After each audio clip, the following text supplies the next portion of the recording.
For your consumption. In the year 1070 there was a kingdom in Sudan known as Kingdom of Sinai ruled by a king of Funj aka Blue King. The kingdom collapsed in 1800s during Ottoman Empire. Those days were known as the golden years. The people then were so rich and living a high living standards because the land at the time was so rich of gold and the gold then was used as a currency. The life of the people was sabotaged by the arrival of Islam into the land, especially the arrival of Ottoman Empire. During the Ottoman Empire many atrocities were committed in the name of converting the masses to Islam. Many churches were literally destroyed and many local tradition beliefs were discouraged and deemed demonic, and anyone who resisted then got killed. The forceful Islamization of the people has continued until present day as you read this.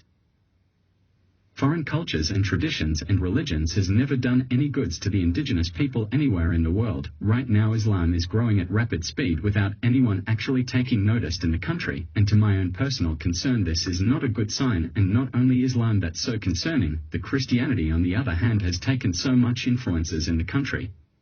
A country such as South Sudan in its current economic crisis, we need to speed up building strong institutions that will serve and change the dynamic of the economy from where it is to a more promising outlook today and tomorrow and beyond. This is not to say we should get rid of religions, but to invest more in institutions that builds nations.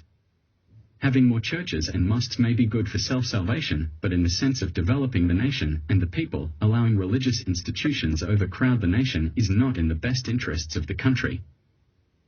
South Sudan is one of the richest nations in terms of natural resources, and if religions institutions has the capacity or obligations to people's living conditions, I'm sure we would have been living better. But it's obvious that they don't, nor do they encouraging human or personal development in which they should have involves in training local how to farm and maybe build apprentices workshops for them where local youth develop skills to be employable or develop their own businesses, and workshops in things such as carpeting, plumbing, electrician, and farming etc. But unfortunately they don't. All they do is to give people empty hopes and hypnotize people with their biblical myth stories that are not relevant with today's contemporary lifestyle.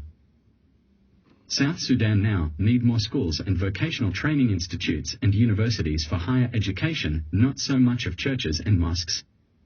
Our politicians should focus on fixing the biggest issues that are affecting the future of generations. In South Sudan we need an urgent human development initiative, specifically for our fast-growing youths. Academic institutions need to compete with religious institutions. If not, religious institutions will overcome our youths in which they will be focusing on afterlife business when improving the current life and living is the reality of existence than the illusion of afterlife. Clam Farrick. Around the world children and youths are equipped with real skills and real education for a better living for them and the country, while in South Sudan religious institutions are steering our youths into thinking and worrying about afterlife business when the reality of these institutions is making themselves richer at the expense of the poor population. By Prince Dane.